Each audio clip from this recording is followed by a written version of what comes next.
The music had already started playing inside the church. The guests were on their feet. Then, just 5 minutes before the ceremony was supposed to begin, the groom asked everyone to stop. No one understood what was happening. Only hours later did the real reason come to light, and it was nothing like anyone had imagined. My name is Sarah. Until that day, I believed I knew David better than anyone else. We had been together for almost 4 years. He was calm, dependable, and never made impulsive decisions. That was why, when he disappeared from the room where he was waiting for the ceremony to begin, I assumed he was simply overwhelmed with nerves.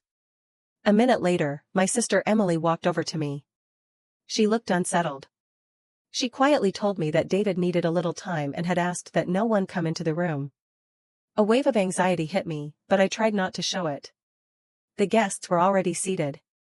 The wedding planner kept glancing at her watch. The musicians were waiting for the signal. Then the doors opened. David stepped into the room. He didn't look frightened. If anything, he looked unusually calm. He apologized to everyone for what was about to happen and said that the wedding would not take place. The silence that followed was so complete that someone dropping a ceremony program echoed through the entire church. I couldn't believe what I had just heard. It felt impossible. I walked over to him and asked only one question. Why? He looked at me as if this conversation hurt him just as much as it hurt me. Then he pulled out his phone. A message had arrived only 10 minutes earlier. It had been sent by someone neither of us knew. There was only one photograph and a single sentence. If you're really about to marry her, you need to see this before it's too late. The woman in the picture was me. The photo had been taken almost 5 years earlier. Standing beside me was a man David had never met. I recognized the moment immediately. It was a party after our college graduation. The man was my old friend Kevin, someone I had lost contact with years ago. The angle of the photo made it look as though there had been something much more between us. I immediately tried to explain that the picture had been taken completely out of context, but David slowly shook his head. The photograph wasn't what bothered him most.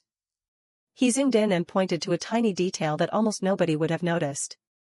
On my hand was a ring. Not an engagement ring. An old silver ring that had once belonged to my grandmother. I had always believed I lost it that night. But a few weeks later, it mysteriously appeared back in my house.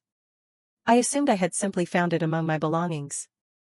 David quietly told me that several months earlier he had bought that very ring at a small charity auction as a surprise gift for me. The seller had shared an unusual story about how it ended up there. That was the moment David realized the story I had once told him no longer matched what he had learned.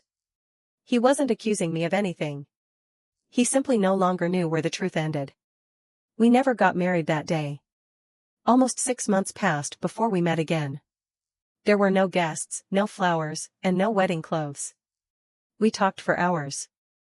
Eventually, we discovered that the anonymous message had been sent by someone who once knew Kevin and wanted revenge over an old personal conflict.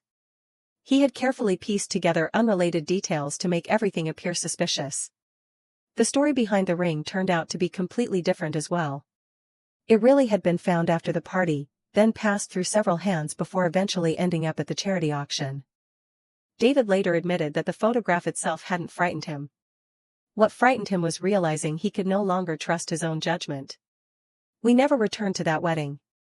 But a year later, we asked each other the same question again. This time, there was no grand ceremony. Because sometimes the real test of a relationship doesn't happen on the wedding day. It begins 5 minutes before it.